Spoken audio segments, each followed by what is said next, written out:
Okay.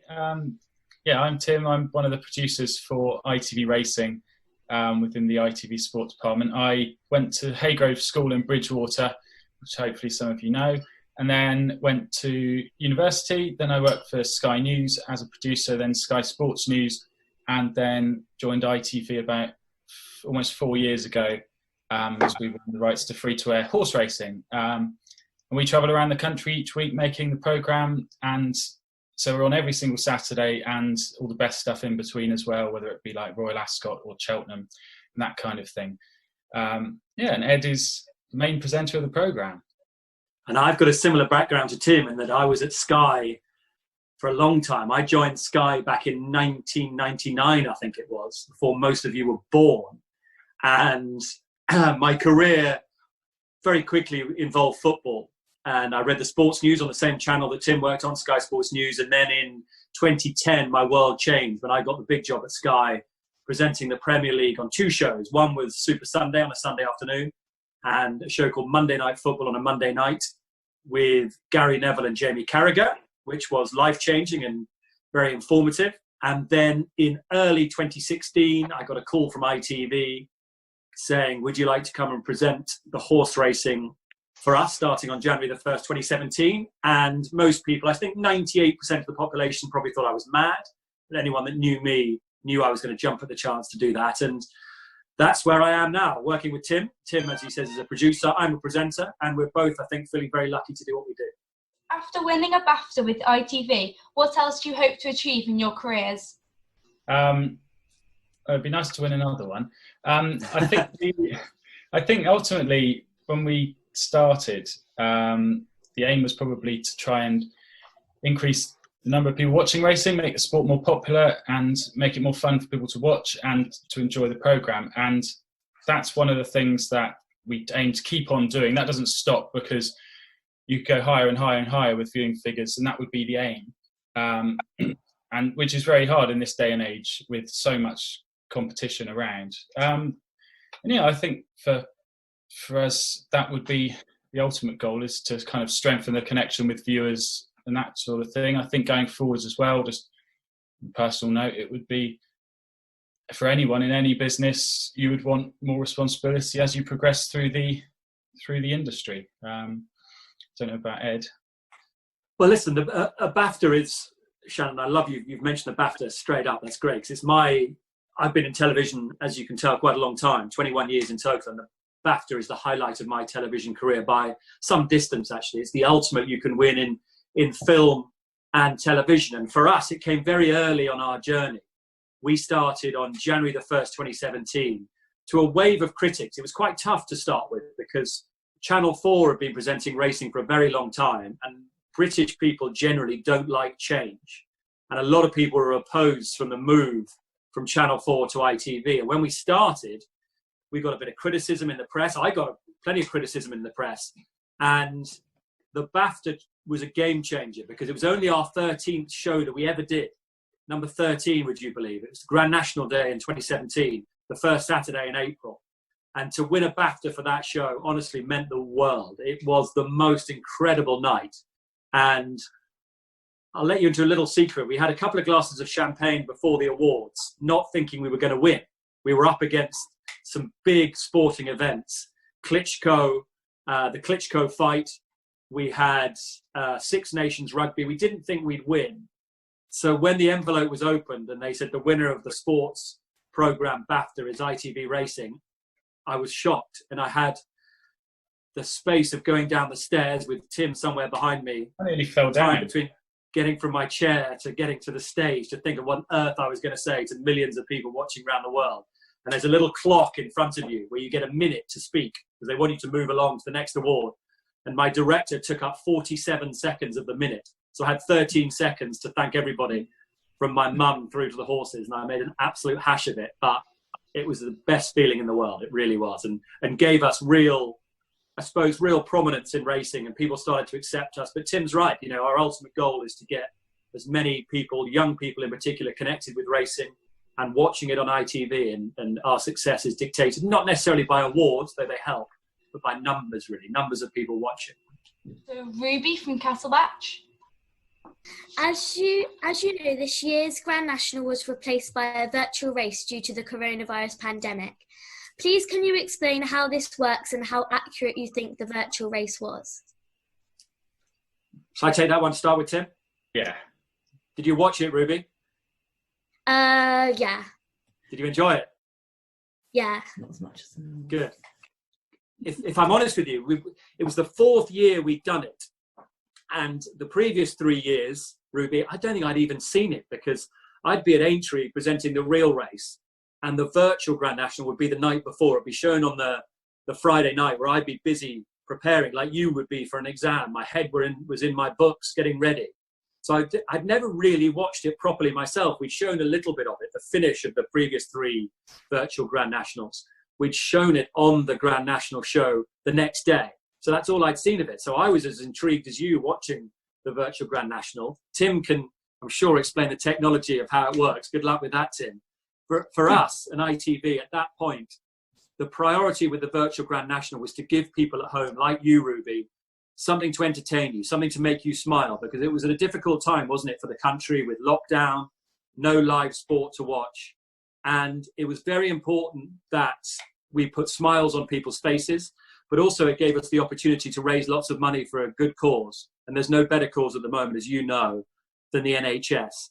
And for 4.6 million people to watch, effectively a bit of a cartoon, really, a virtual horse race, a virtual Grand National, shows, one, the popularity of the Grand National itself, and two, that people were desperate to be entertained and have something to watch. And the most satisfying thing from it, Ruby, in total, was that £2.6 million was raised for the NHS, which is fantastic, isn't it? And that was brilliant from everyone involved, everyone that made it happen, the production company, which isn't us, actually. It's a separate production company for ITV who make it, and then ITV show it. And the whole thing felt like a big success, didn't it, Tim? Yeah, absolutely. I think the crucial thing was raising money for the NHS, because it just showed the Grand National as an event in a positive light, even though it wasn't taking place. The company that made it, they put a hell of a lot of time into it and have improved it over the years. Thankfully, none of you have probably been into a betting shop, but if you do, there's virtual racing on every day of the week. But this, for the Grand National, is a different software system altogether, and it's kind of next level stuff. They even went into the detail of having the people walking onto the track to put the birch back on the fences for the second circuit and that kind of thing. And some of the camera angles were incredible. I don't know if any of you have seen like virtual Formula One, for example. I flicked through on the channels the other day. I was amazed at how realistic some of the software is. And I guess in this kind of environment, it's really important. Esports anyway were doing very well as they go forward. I do remember back towards the end of March where we got an email just saying, and you could tell exactly what was coming. As soon as it looked like the Grand National was going to be cancelled, someone sent an email, has anyone got a copy of last year's virtual Grand National that we can look at? Because I think the schedulers then looked at it and thought, that's something that could go in that slot. And that had 4.5 million people watching it, which for ITV and the NHS, which was the key thing. Well, it was a big thing where you don't often see in racing, where everyone kind of gets together, the bookmakers together with the broadcasters and all the other people involved to make something that actually ended up as a real positive. And it was quite funny watching the real jockeys on Twitter at the same time as the race, criticising the virtual jockeys, and saying that they would ride the horse differently and get a better position. But especially the one who fell off at I think the last fence or the second last. Charlie Deutsch, yeah. Yeah, so the virtual Grand National, it was a big success. Thank you. Great question. Okay. So Olivia from Well. Hi both. My question's Hi, for Olivia. Tim. And I was wondering that how your education at Oxford University helped to further your career and open up opportunities for now. It's a good question, Olivia. I think it's an interesting one because going to Oxford, I loved Oxford. I'm not from a typical background of that kind of thing, but I think a lot of the stereotypes about that place are off-putting to some people, and they shouldn't be, because anyone from any background can go, and I would thoroughly encourage anyone to do that and go there. The degree I got was in politics, philosophy and economics, and now I work in sports TV. So In a way, the skills you learn on a degree, probably applies to any degree really, are all valuable for the work that you probably end up doing, and you don't quite realise it at the time. So you might be writing 3 essays a week against a really tight deadline. That teaches you to write fast, even if it's about a completely different subject. For me personally, it didn't make what it probably helped with was when I applied to organisations for work experience, for example. Obviously, when you're young, there's not really much on the CV. So that if you try and put on your CV as much as you can do in terms of student journalism, that really helps. And at Oxford, there was really good student newspaper, student radio station, all that sort of thing. And that really kind of, when you're at that age, say 18, 19, 20, you can beef up the CV with that kind of stuff. And that might then get you work experience at a newspaper or TV station, which it did for me.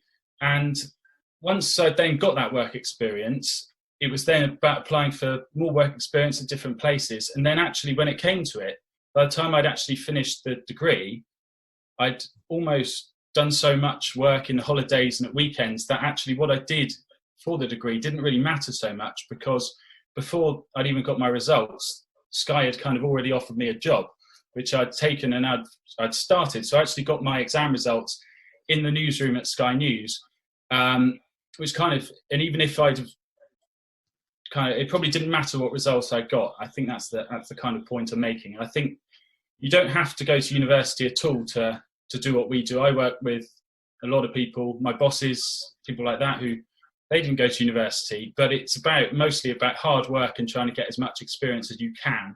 But as I say, with particular relation to Oxford, I wouldn't put anybody off trying to go there, applying for that, because I loved it there. Dawson from King Alfred School. Hi Ed, hi Tim. My question's mainly aimed at Ed. So mine is, did you have an interest in horse racing before you were in this role as a TV presenter, or did your interest come after because of your job? Dawson, that's an awesome question. Good for you. So I back up what Tim just said there. I think all of you just have to make the most of the ability you've got. Get every last ounce out of the ability you've got. And in your exams, wherever you go, wherever you end up, as long as you give it 100% with determination and ambition, you'll get to where you want to go. So I was at Exeter University and I had my heart set on a career in sport. And when I was at Exeter, I did want to go into horse racing. That was my aim. And with a bit of determination, I got on a graduate scheme to get into horse racing. And I wanted to go and work at a racecourse, Dawson. I wanted to go and work at an Ascot or a Goodwood to become a sort of racecourse manager was what I had in my head. Not sure why, but I did. And when the letter came through where I was being sent to work on work experience, I was being sent to a bookmakers called Ladbrokes, which isn't what I wanted to do at all. But I said to myself, right, with that attitude, I'll go and make the most of it. I'll give it everything I've got and see what happens. And I thought to myself, I've only got to be there 2 weeks and it'll stand me in good stead to go somewhere else. I was there for 3.5 years. I loved it, absolutely loved it. And it gave me a great training in sport. But then from there, I went into a TV career, and that TV career took me to football. But always in my mind, I was thinking one day I'd love to work in horse racing. So you can imagine that when that phone call came from ITV saying, would you like to be the face of horse racing in this country, I suppose, you can see why I jumped at that chance, because that's what I'd wanted to do since I was not much older than you, if I'm honest. I always thought I wanted to work definitely in sport and ideally horse racing, but keep your options open, whatever you want to do. What do you want to do, Dawson, one day? Do you know? Work in TV? Yeah, possibly TV or radio is probably where I want to go. Well, my advice would be do a bit of both. Try everything. Try a bit of writing, try a bit of radio, try a bit of TV, try it all. Because you never know where that might take you. Doors open, you make your own luck. Okay, thank you. Pleasure. On to Sophie from Castlebatch. This question's for Tim Williams. What do you enjoy most about horse racing? Is it that you like the sport, or do you have a passion for horses? That's a good question, Sophie. Both, really. I'd never been lucky enough to ride or anything like that. I mean, as a kid, I had friends who had farms and things, and they would have horses, and I loved animals and horses, but I never had a horse myself. for me, it was more about the passion for the sport. Ever since I was a little toddler, my dad and my granddad would have the sport on the TV on a Saturday afternoon. And that's kind of where the passion kind of came from, really, just watching the horses on a similar programme to what we work on now, really. And it's one of those sports where when you're at school as a kid and the university and places like that, you often don't find a lot of other people who are also passionate about racing.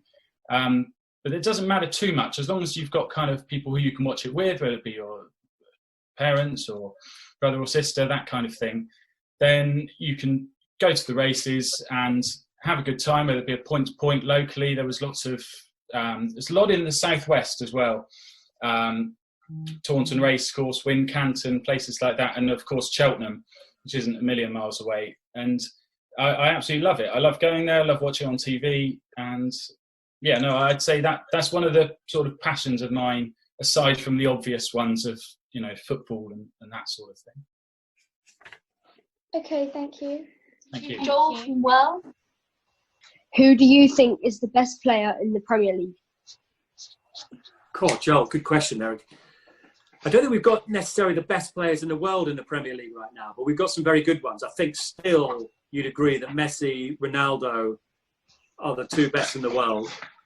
And Eden Hazard is probably the leader of the next group. And I think he was the best player for a while in the Premier League. But I think you'd have to look at Liverpool now. And I think I'm a great believer that there's a bit of a bias. I don't know what you think, Joel. There's a bit of a bias to attacking players. And Tim's going to be listening here because Tim is a Liverpool fan.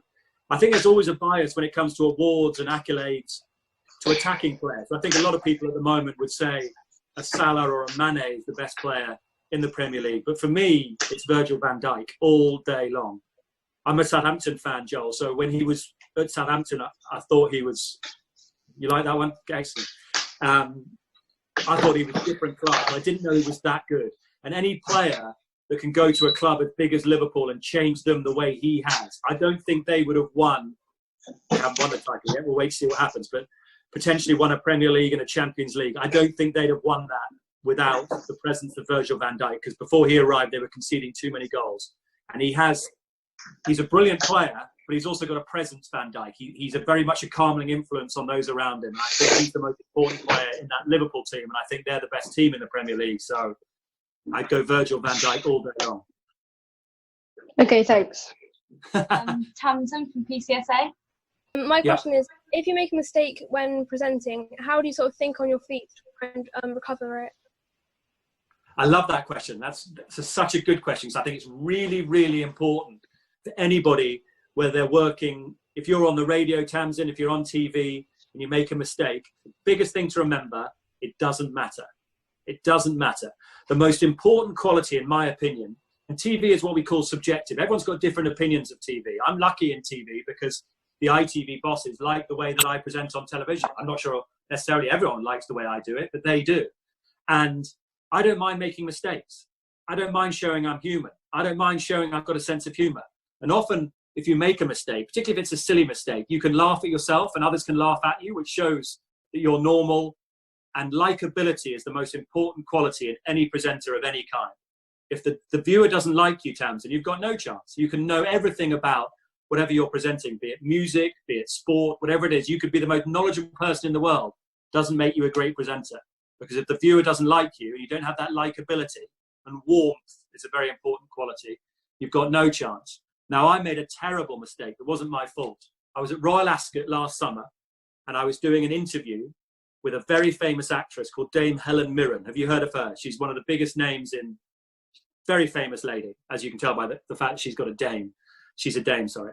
And I was chatting away to her, getting on famously, and it was all going really well. And then in my ear, you wear an earpiece as a presenter, where you get talked to by the director, the director's assistant, and the producer. So Tim would be able to communicate with me from where he's sitting in the ITV truck, as we call it. And they came in my ear and said, ask Dame Helen about her movie that's out at the moment. So I said, Dame Helen, tell me about your movie that's out at the moment. How's it going? And she looked at me and went, movie? What movie? And I said, in my ear again, keep going. It's going really well at the box office, the movie. So I went, your movie that's out at the moment and going well at the box office. And she said, I'm not in a movie at the moment. I haven't got a movie. And what had happened was in the truck, one of our floor managers had mistaken her for Dame Judi Dench. We had the wrong person. Now, either off the back of that, I get terribly upset and cross with myself, or we have some fun at my expense, which is what happened, and the viewers loved it. And as you can imagine, on social media, it went all around the world at my expense, but I didn't mind. And obviously, you don't want to make too many mistakes. And when Francesca Comani first came over from Australia, she was terrified of making a mistake. But I said, the best thing you can do is to make a mistake, show you're normal, laugh at yourself, and the viewers like you for that. Jeff Stelling, who's probably the best presenter in sport at the moment on Soccer Saturday on Sky, makes stacks of mistakes, but is brilliant at thinking on his feet, covering them up. Likewise, Chris Kamara, and everyone enjoys it. So be brave and don't be afraid to make mistakes would be my advice. To Amy from PCSA. Hi. This question is for both of you. Okay, Amy. So I was just wondering, where's been the worst place or most difficult circumstances you've ever had to film or present from, and how did you deal with it? Go on, Tim. That's quite a tough question. I think one of the worst places would probably be, I mean, we broadcast from Epsom once where there was thunder and lightning, and it was one of the big race days of the year, the day before the Derby, a race called the Oaks, and there was thunder and lightning, and we had to move our presenting team from one patch in the rain, because they're all getting absolutely soaked in dresses and top hats and all that kind of stuff, to another place. And then it also affects the technology as well, where you have presenters going, oh, I can't hear anything. And we've got a big team of people, cameras, lighting, and you're moving them from one place to the other.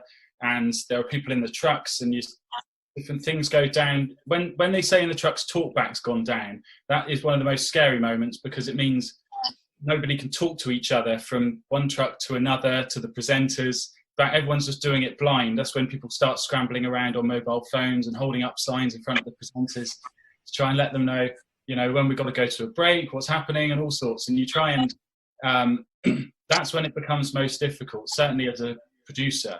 And you just kind of, in that kind of scenario, have to keep a calm head on and make clear decisions as you go. So everyone who can hear you knows what on earth is going on. And ideally not change the plan too much from what you had, because in the programs that we do, the plan changes a lot, and sometimes it needs to.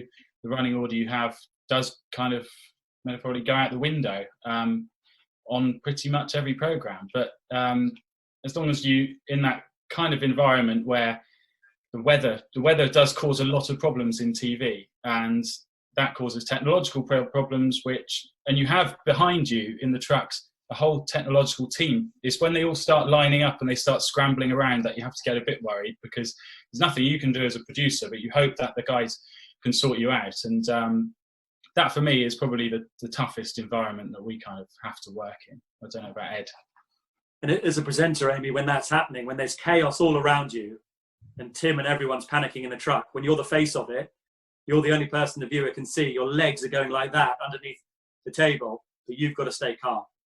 I've got to, whatever's happening, I've got to stay completely calm, keep smiling as if nothing's happening. That's the skill of presenting. I've got two. The two hardest for me was the first day on ITV, Cheltenham, January the 1st, 2017. And I'd done all these interviews about how we were changing things on ITV, and we were going to present outside at the heart of the action. And I promised everyone that's what we were going to do. Little did I know on our first day there was going to be a monsoon where it was about -5 degrees, pouring with rain. Luke Harvey, one of our pundits, was so cold he was in tears. Sir Anthony McCoy wasn't very happy either. And just before we went on air, all my notes got washed away for my first day on ITV, and my iPad stopped working. So you can imagine what a panic I was in. But when we came on air, hopefully you couldn't notice, I had to be serene and calmness personified. And that's a lesson as a presenter. Never panic. Never panic. Always stay calm. Archie from Well. Hi. Have you ever been really embarrassed during an interview, and why? I was very embarrassed with Dame Helen Mirren, I can assure you. I've been embarrassed plenty of times. But again, I don't really mind it, as long as it's not a really awful mistake that makes you look stupid and you haven't done your research. And I hope all of you too are real preparers, be that for an interview and an exam. Always prepare well, because it's much easier to stay calm and be in control when you've prepared well. So if I'm doing an interview, I make sure I'm prepared well. Have I been embarrassed during interviews? Numerous times. Sir Anthony McCoy is very good at embarrassing me, making me blush. I've been embarrassed by Declan Donnelly, who's very, very funny. Interviewed him at Ascot. He was very amusing and embarrassed me freely. And the person in football who I suppose went quite red-faced and embarrassed interviewing would be Jose Mourinho, because he takes great pleasure in making your life very difficult. And one day I was interviewing him, Archie, and he was just giving me one-word answers and making me look like a bit of a fool and taking great pleasure in it. But my attitude was, if he wants to be like this, let him be like this. And I did the best I can. But never be ashamed, as I say, to be embarrassed if necessary. And sometimes it helps the interview. But as long as you're well prepared and not embarrassed through your lack of preparation and sometimes knowledge, then I think you're okay. I had Paul Scholes, who was a great player. I hope a few of you have heard of Paul Scholes. Played for Man United, brilliant player, never talked to the media. And he did his first television show, came on with me at Sky, Man United Liverpool at Old Trafford. And I had him, an expression is singing like a canary. For the first time ever, Paul Scholes was talking openly on TV. I was making history. I was thinking, this is amazing. But at the same time, Archie, he wouldn't stop talking. He was enjoying it so much. And we were talking about Arsenal and why he loved playing against Arsenal and how Arsenal were always the team you look forward to playing against because they conceded so many goals. And he wouldn't stop talking. And in my ear, I'm being told, because in television, you're all dictated by time. You've got to hit advert breaks and this type thing. And the kickoff was approaching at Old Trafford, and Paul Scholes is going like this. And I've got to get to an advert break before kickoff, and I've got to count in my ear saying 30 seconds, 20 seconds. And they're shouting me saying, we're going to miss kickoff unless you go in 20 seconds. So I had to say, Paul, I'm terribly sorry, but I'm going to have to stop you because we need to get to a break before the game. And you can imagine on Twitter and social media, I got absolutely loads of abuse. It was called my Adele moment because that once happened to James Corden at the Brits. But I had no choice. I had to cut him off. It wasn't my fault, but my goodness, I was embarrassed. And I had to put up with a bit of stick. But as the presenter, sometimes you have to do that because you've got to stick to your timings. Tom from St Anne's. You're involved with the World Child's Charity. Have you met Prince Harry? Sorry, Harry now. Through it, and what was he like? Tom, is that a Barcelona shirt behind you? What else is behind you there? What's the red shirt? Bristol. Is that Bristol City? Good man. Good man. You live in Bristol? No, Western. I love Bristol. Anyway, what was the question again? Well Child. Yeah, Well Child. Listen, Well Child's a charity very close to my heart. What Well Child does is it looks after really ill children at home.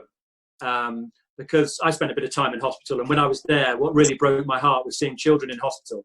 And Well Child basically pays the nurses to look after children at home. And Prince Harry, or Harry, as we now call him, you're right, is our patron. And he is sensational. I've met him a few times. The first time I met him, you wait in line. You wait in groups to meet him. And I was put in a group, and he gets briefed. A guy whispers in his ear, you're about to meet Ed Chamberlin. At the time, I was the football presenter at Sky. And I'd been told that his brother, obviously, is an Aston Villa fan, but I was told he was an Arsenal fan and liked his football. So there was my line of conversation. I said, very nice to meet you, sir. I hear you're an Arsenal fan. And he went, no, I can't stand football. And I'm thinking, great. That was an absolute disaster because he much prefers rugby to football. But Tom, he is the most amazing guy. I know he's been taking a little bit of criticism in the press of late, but I can only judge on what I've seen from Harry. And with our charity, he is phenomenal. Every year we have an awards in October where the kids get different awards for different things. And the awards always runs about 40 minutes late.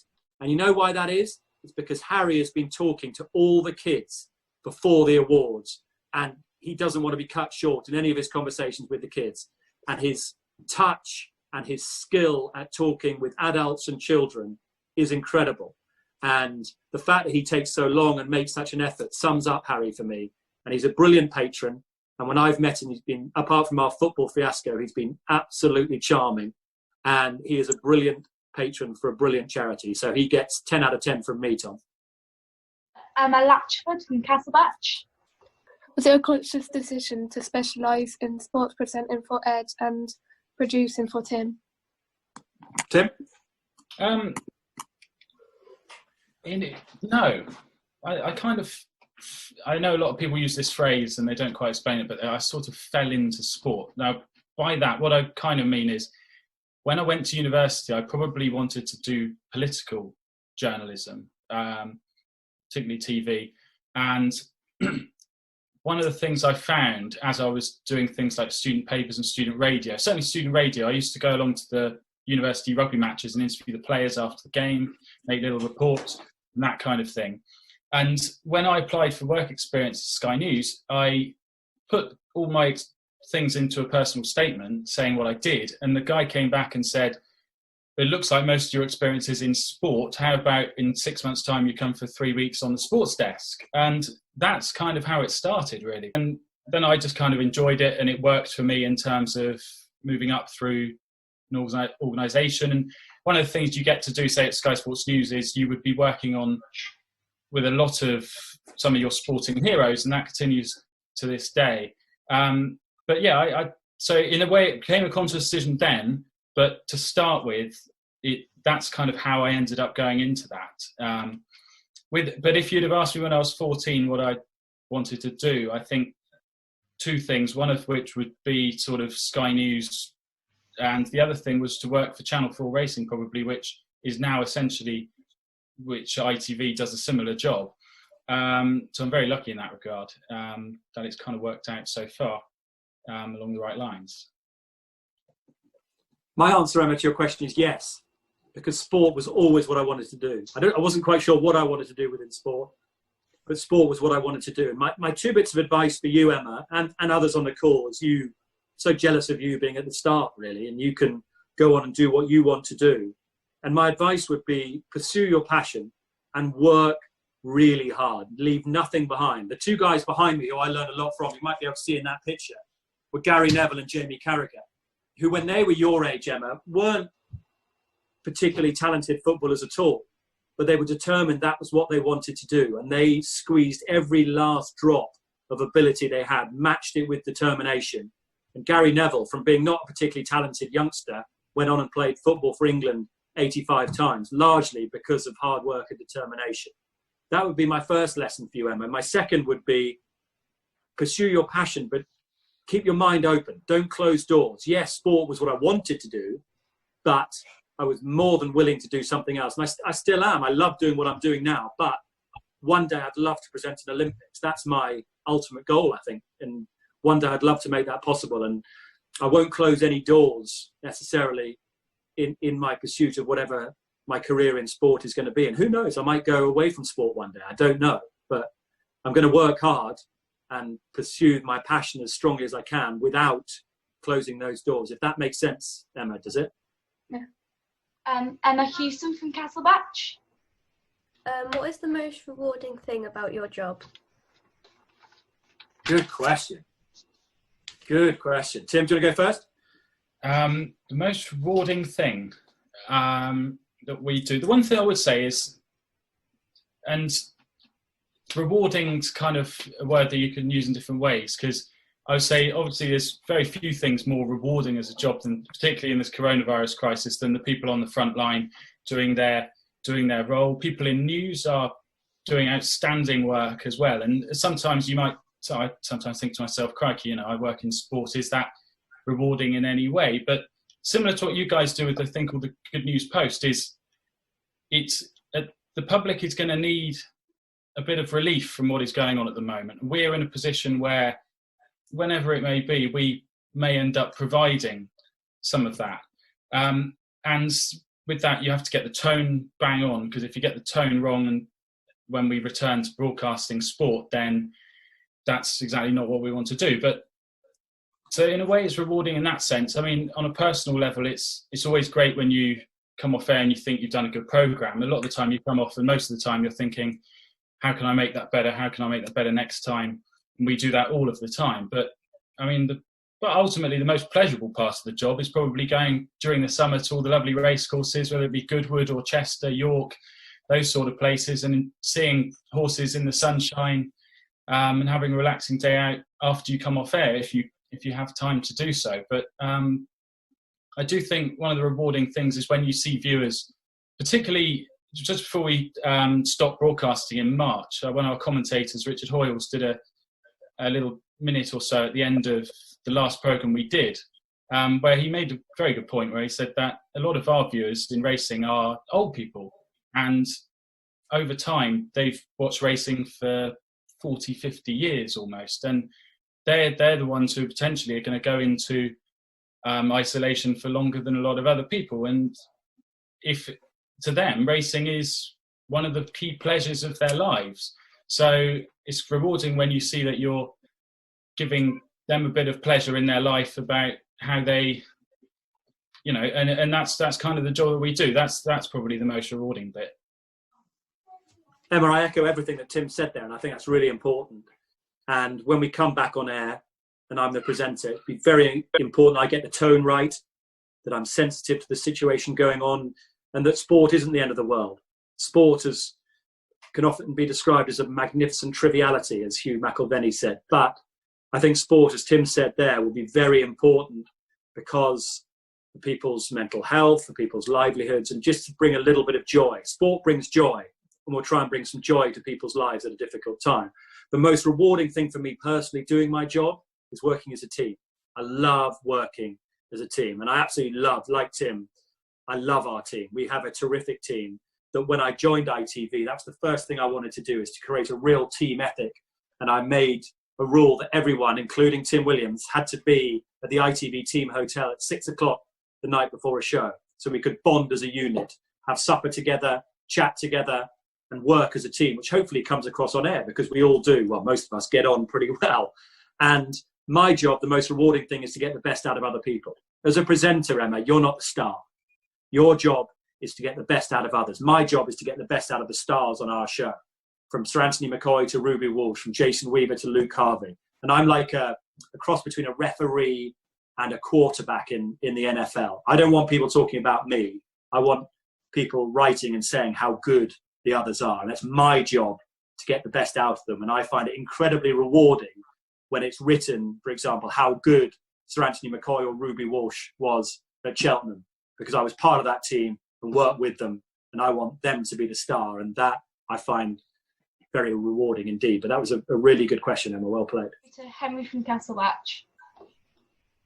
Who is the most inspiring person you have met in the sports industry? Oh, that's tough. Tim? Oh, crikey. Thanks, Ed. It will probably be someone who I probably wouldn't do justice by taking this as a quick guess, but it'll be someone who wouldn't be one of the obvious people, but someone who has gone through something. I mean, I'm not sure whether number one, the first one that springs to mind, I went to a talk the other day by a chap called Billy Monger, who was a touring car driver who had quite a serious crash. And he was very, very inspiring, and in what he said and how he spoke about overcoming adversity and just having a seriously positive outlook on life. I've not met many people who are relentlessly as positive as him after going through what he did. And I mean, there's a lot of, you inspired by different people for different reasons, like Sir Anthony McCoy, 20 times champion jump jockey. You'd be inspired by him for his sheer determination and relentlessness and hard work. When he was riding, he'd be riding all across the country, hardly eating anything and putting in more effort than anybody. I think you're quite lucky in my job, because you do get to meet a lot of people who are inspiring, really, and I wouldn't want to pick one out necessarily. I've been inspired by lots of people. A guy called Des Lynam was my inspiration growing up, the best presenter on television you'll ever see. Des Lynam was a hero of mine. Sir Anthony McCoy for his work ethic, Gary Neville and Jamie Carragher for what I've explained. But really inspiring, Henry, are people who triumph in adversity for me.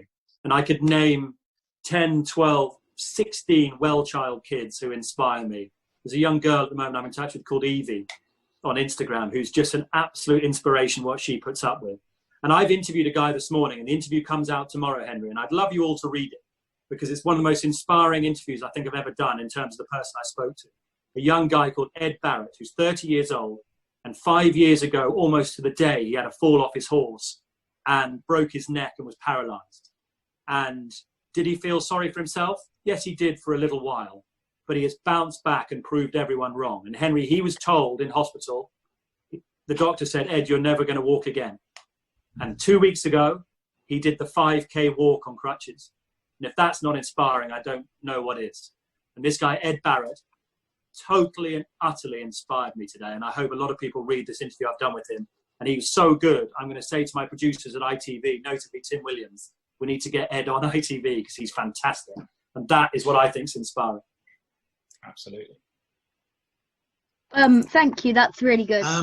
Given the fact that you were at Cheltenham and there were thousands of people at Cheltenham and the coronavirus was about to ravage this country, what were the thoughts of the ITV team about being there and covering so close to what subsequently happened? I mean, with hindsight, obviously a wonderful thing, but I just wondered what the rationale was before you actually went up there and broadcast. That's a real hot potato at the moment. It's a question I'm being asked a lot.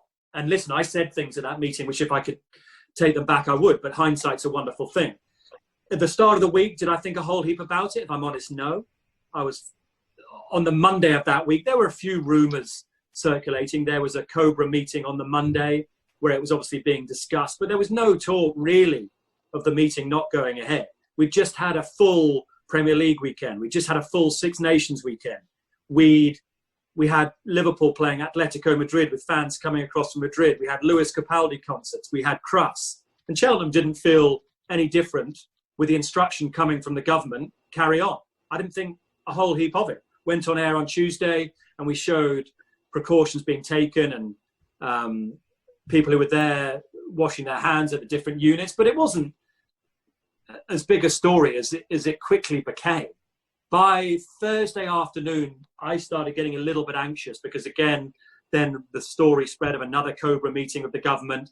And I actually thought Friday, the Gold Cup day, might be behind closed doors, which would have been an absolute disaster because you had all these, and when people talk about 250,000 people being at Cheltenham, it's utter nonsense because most people go for 2, 3, 4 days and they're there at least more than one. And we've been used a little bit of a scapegoat, I think, because of the photograph looking up the stands is an iconic picture of thousands and thousands and thousands of heads, which doesn't help Cheltenham's cause. But by Thursday, it did, I'll admit, start to feel a little bit uncomfortable. And I was surprised Friday went ahead as it did, but it was the right decision because otherwise pubs would have been packed and the whole situation would have got a lot worse. In hindsight, should it gone ahead? Probably not. In hindsight, at the time, did it feel right to go ahead? 100% yes, because we were following the instruction of the government. Thank you very much, Ed. Tim, thank you very much again. That's absolutely fantastic. See you all. Thank you. Well done. Good luck. Bye. Well done. Super.